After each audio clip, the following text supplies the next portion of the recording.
नमस्कार, मैं हूँ मोनिका आर्य और आप देख रहे हैं पालोना का विशेष कार्यक्रम लेट्स टॉक। आज हम एक बहुत ही चौंकाने वाली घटना सामने लेकर आए हैं। ये घटना घटी है मध्य प्रदेश के रायसेन जिले में। रायसेन जिले के बरेली तहसील में एक नवजात बच्ची को कचरा ढोने वाली गाड़ी में छोड़ दिया गया। इसमें राहत वाली बात यह थी कि बच्ची जीवित अवस्था में मिली। बच्ची के रोने की आवाज सुनकर उस बच्ची के वहां कचरा गाड़ी में होने का पता चला। हम पहले ऐसी बहुत सारी घटनाएं लेकर आए हैं जिसमें बच्चों को सड़क किनारे छोड़ दिया गया, झाड़ियों में छोड़ दिया गया, तालाब में छोड़ दिया गया या फिर शौचालयों में भी छोड़ दिया गया। ऐसी भी घटनाएं लेकर आए जहां पर बच्चों को कूड़े के ढेर में या डस्टबिन में डाल दिया गया। लेकिन ये पहली बार है कि किसी बच्ची को जीवित अवस्था में कचरा ढोने वाली गाड़ी में छोड़ा गया है। ये इस तरह की घटनाएं जब भी आती हैं तो मैं सोचती हूँ कि क्या अभी भी हमारे देश के उन माता पिता को कोई विकल्प नहीं मिल पा रहा है जो अपने बच्चे का पालन पोषण करने में या तो सक्षम नहीं है या उनके पास उनके साथ किसी तरह की कोई मजबूरी है। इसी घटना पर आज बात करने के लिए हम सीधे चलेंगे रायसेन, जहां से दो विशेष मेहमान आज हमारे साथ जुड़ेंगे। ये विशेष मेहमान है रायसेन चाइल्ड वेलफेयर कमेटी के अध्यक्ष आदित्य चावला जी और मृगांचल एक्सप्रेस के संपादक दिनेश चौरसिया जी। आप दोनों का हम स्वागत करते हैं। नमस्कार आदित्य जी। नमस्कार दिनेश जी। नमस्कार। सबसे पहले दिनेश जी, मैं आप ही से जानूंगी ये पूरा मामला, क्योंकि आप ही के जरिए हम तक पहुंचा है, तो बताएं कि ये घटना कैसे कैसे हुई है और कब की घटना नमस्कार, है। मैं सिलवानी से, रायसेन जिला से। ये घटना आज शुक्रवार सुबह 10 बजे करीब नगर परिषद बरेली की कचरा वाहन घर घर जी जाके कलेक्शन कर रही थी कचरा। इस दौरान जी एक बाढ़ के में जब वो एक महिला कचरा डालने पहुंची गाड़ी पर, तो उसको रोने की आवाज आई। उसने गाड़ी को रोककर गाड़ी चालक को बताया कि इसमें रोने की आवाज आ रही बच्चे की। उसने रोक के देखा तो जी उसमें एक नवजात बालिका जीवित अवस्था में रोती हुई पाई गई। तत्काल उसको सूचना जी दी गई तो उन्होंने स्वास्थ्य विभाग की टीम और पुलिस की टीम पहुंची। बालिका को उठाकर अस्पताल लाया गया, जहां उसका स्वास्थ्य परीक्षण किया गया और उसको भर्ती किया गया। जी। दिनेश जी, लेकिन मेरी जानकारी में ये बात आ रही थी कि जो बच्ची की सूचना मिली, बच्ची के रोने की आवाज सबसे पहले वो जो गाड़ी का जो ड्राइवर का जो हेल्पर था, कोई रवि नाम का व्यक्ति था, उन्होंने शायद सबसे पहले बच्ची के रोने की आवाज सुनी थी। ऐसा नहीं नहीं, कुछ था या महिला ने?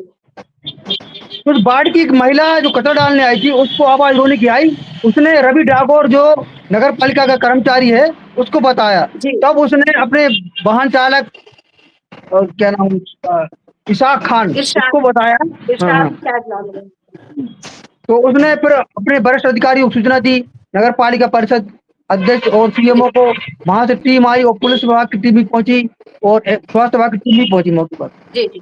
अ, आदित्य जी, आप चाइल्ड वेलफेयर कमेटी के अध्यक्ष हैं। आपके पास निश्चित तौर पर इस बच्ची की सूचना आई होगी। सबसे पहला सवाल तो हम ये जानना चाहते हैं कि बच्ची की स्थिति अब कैसी है? कहाँ है बच्ची? बच्चे की स्थिति अब बेहतर है।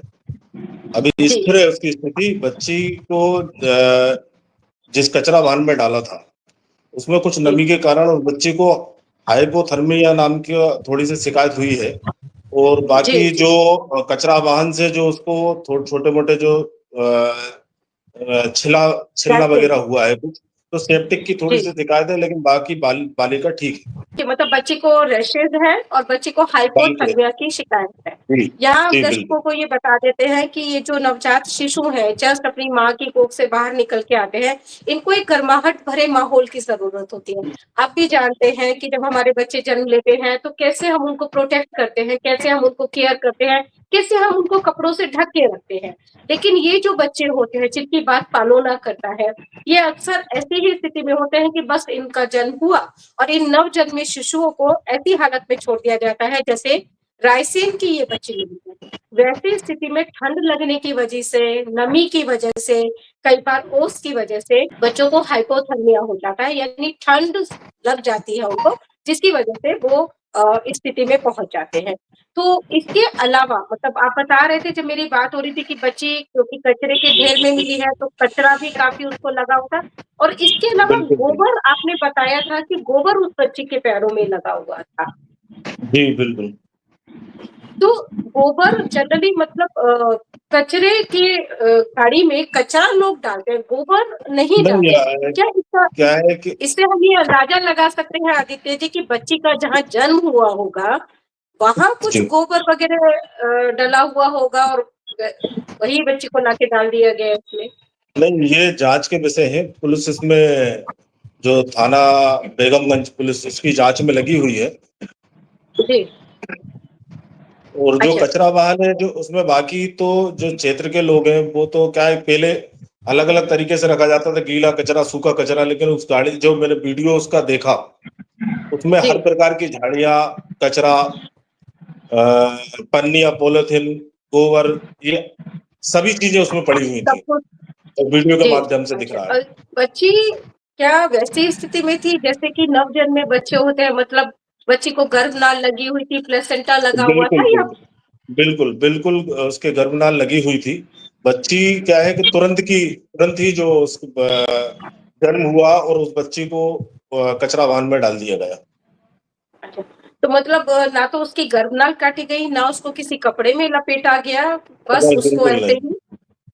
अच्छा, जी बिल्कुल। जैसा कि दिनेश जी अभी बता रहे थे कि ये घटना जो है वो 10 बजे के आसपास सामने आई, जिस समय कचरा गाड़ी कचरा लेने के लिए वहां वार्ड में गई। एकदम डे लाइट में इसका मतलब इस घटना को अंजाम दिया गया है। क्या ये पॉसिबल है कि इतना दुस्साहस कोई करे और इस तरह से बच्चे को लाकर रोशनी में उसको डर ना लगे और बच्चे को वहां डाल दे, या ऐसा भी हो सकता है कि कचरा गाड़ी जहां भी खड़ी रही होगी वहां उस बच्ची को मुंह अंधेरे डाल दिया गया होगा और बाद में फिर उसके ऊपर कचरा डलता रहा? क्या इसकी संभावना बनती मैम, है? इसकी सूचना जो मैंने अभी इसकी थाना प्रभारी बरेली से बात की तो उन्होंने मुझे जी। बताया ये लगभग साढ़े सात या 8 बजे के आसपास की घटना है। जो कचरा गाड़ी है ward number 13, ward number 14 Bareilly जो शहर है उसमें चलती है। तो जी। वहां पर जो कचरा वाहन के लोगों को या आसपास के शहरी लोगों को इसकी जानकारी मिली कि उसमें कोई बच्ची, नवजात बच्ची है जिसकी रोने की आवाज उनको मिली। उन लोगों ने फोन लगाया तो कोई किसी सामाजिक कार्यकर्ता, पहल नाम का कोई एनजीओ के कार्यकर्ताओं को बुलाया गया वहां पर। वो ही अस्पताल उस बच्चे को लेके गए हैं स्थानीय लोगों के साथ। तो जी। वहां पर मेरी फिर वहां पीएमओ से बात हुई, वहां के अधिकारी से बात हुई तो उन्होंने ये जी। बताया कि बच्ची अभी सुरक्षित है, ठीक है, उसकी हालत स्थिर है, लेकिन ज्यादा नमी में पड़े होने के कारण उसको थोड़ी सी दिक्कत हुई है।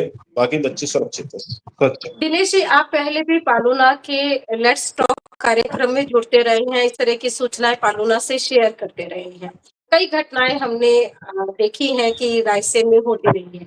क्या इस दौरान कभी भी आपको ऐसा कुछ जानकारी में आया कि विभाग की तरफ से या किसी नॉन गवर्नमेंट ऑर्गेनाइजेशन की तरफ से इन बच्चों की सेफ्टी के लिए प्रिवेंटिव अप्रोच के तहत कोई अवेयरनेस कार्यक्रम वहां पर किया गया हो, कोई पोस्टर कैंपेन किया गया हो, पालने लगाए गए हो वहां पर ताकि बच्चों को इस दुर्दशा से न गुजरना पड़े? कभी कुछ इस तरह का स्टेप उठाया गया हो?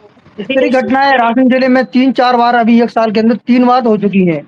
कुछ समय पहले जी। बोरास में नर्मदा नदी घाट पे मिली थी। इसके बाद भी अभी शासन स्तर पर किसी तरह कोई पहल नहीं की गई, ना ही पालनगर बनाए गए, ना ही कोई पोस्टर या जागरूक कार्यक्रम किया गया किसी लोगों को। जी। अ, आदित्य जी, शासन 2017 में जी, दिनेश जी कुछ बताना चाह रहे हैं आप?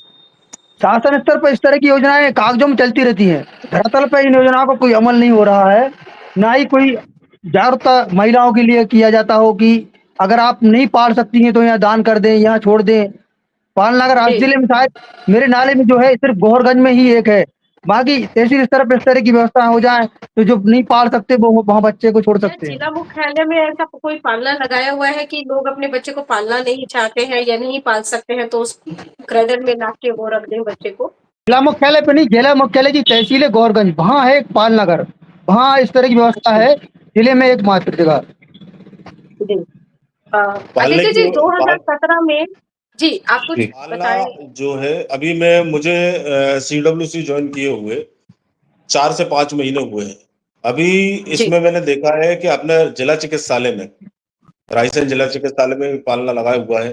और हम जी। अपने महिला बाल विकास विभाग या अन्य एनजीओ के माध्यम से भी लोगों को जागरूक किया जाता है। इसमें बताया जाता है कि जो उनके जैविक माता पिता है जो ऐसे बच्चों को नहीं रख सकते, उनको हुँ। बाल कल्याण समिति या पालना घर में आप दे सकते हैं। आपकी जितनी भी आपकी जानकारी वो गोपनीय रखी जाएगी धारा 74 के अंतर्गत। ये बहुत इम्पोर्टेंट आपने बात कही है। हम दर्शकों को बता देते हैं कि साल 2017 में सेंट्रल गवर्नमेंट ने सभी राज्यों को ये निर्देश दिए थे कि वो अपने-अपने स्टेट्स में वहाँ जिलों में पब्लिक प्लेसेस पर वो पालने लगाएँ। ये पालने बेसिकली इन्हीं बच्चों को ध्यान में रखकर लगवाने के निर्देश दिए गए थे, जिन्हें माता-पिता पालने में सक्षम नहीं हैं।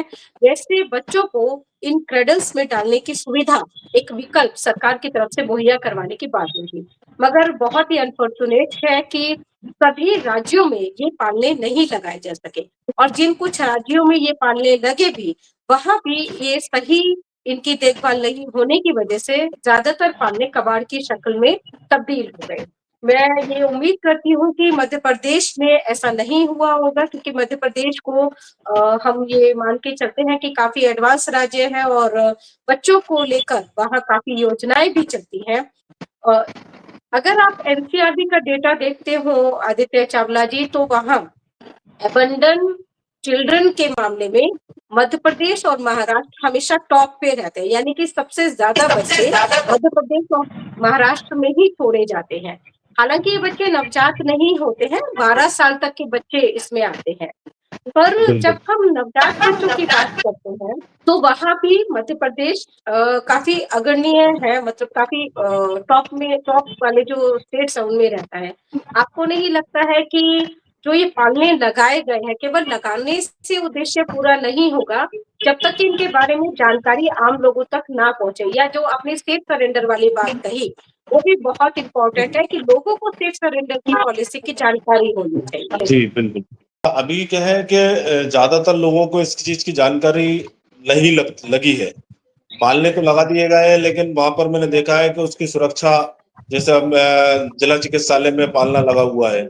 कई बार देखने में जी। आता है कि कुछ बड़े लोग ही उस पे झूलने लगते हैं या उसमें कोई व्यवस्थित उसको रखा नहीं गया है। इसके लिए हमने शासन ने भी निर्देश दिए हैं और हम भी अपनी तरफ से पूरा प्रयास करते हैं कि जिले भर में जो हमारे कार्य क्षेत्र में जो जिला आता है, रायसेन जिला, इसके सभी चिकित्सालयों और मतलब ऐसे सामाजिक संस्थानों में पालने लगे, जी। जिनकी देखरेख हो सके। दूसरी दूसरी ओर क्या नाम है, महिला बाल विकास के माध्यम से सभी लोगों को जागरूक किया जाता है। अन्य जो एनजीओ होते हैं, उसके माध्यम से भी लोगों को जागरूक किया जाता है। ये बहुत अच्छा है अगर इस तरह की पहल रायसेन में की जा रही है जहाँ पर इन बच्चों के लिए इनको सुरक्षित करने के लिए अवेयरनेस कार्यक्रम आयोजित किए जा रहे हैं। ऐसे कार्यक्रम ज़्यादा से ज़्यादा हो, तभी इन बच्चों को उस स्थिति में जाने से रोका जा सकता है जिस स्थिति में जाने से इनकी जान पर संकट आ जाता है। हम यहाँ से जाने से पहले अपने सभी दर्शकों से भी ये अपील करेंगे कि आप इस बच्ची के लिए एक दुआ ज़रूर करें ताकि ये बच्ची सकुशल होकर, स्वस्थ होकर वापस स्पा में स्पेशल एडॉप्शन एजेंसी में आए। उसके बाद सेंट्रल एडॉप्शन रिसोर्स अथॉरिटी के तहत एक अच्छे परिवार का चयन करके इस बच्ची को उन्हें सुरक्षित गोद दे दिया जाए। इससे इस बच्ची का ना केवल जीवन बचेगा बल्कि जीवन बनेगा भी, संवरेगा। आप दर्शकों से ये अपील भी है कि अगर आपके सर्कल में ऐसा कोई व्यक्ति हो जो अपने बच्चे का पालन-पोषण करने में स्वयं सक्षम ना हो, कोई ऐसी मजबूरी हो, कोई वैसी परेशानी हो, तो आप जिस भी जिले में हैं, अपने यहाँ की चाइल्ड वेलफेयर कमिटी से आप संपर्क कीजिए और अपने बच्चे को सुरक्षित उनको सौंप दीजिए। ये प्रक्रिया पूरी तरह से गोपनीय होती है, साथ ही साथ लीगल भी होती है। आपके खिलाफ ऐसी स्थिति में कभी भी किसी भी तरह की कोई कानूनी कार्रवाई नहीं की जाती है और बच्चों के लिए तो जीवन दायी है ही, इसके साथ-साथ आपको भी ये कानूनी कार्रवाई, कानूनी शिकंजे में आने से बचा लेती है।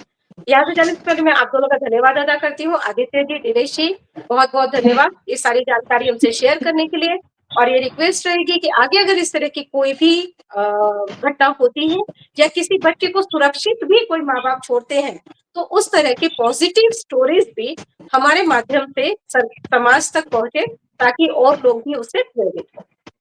नमस्कार। बिल्कुल सर, नमस्कार। इस चर्चा से एक बात तो साफ हो गई है कि हमारे देश को इन्फेंट प्रोटेक्शन एक्ट की जरूरत है।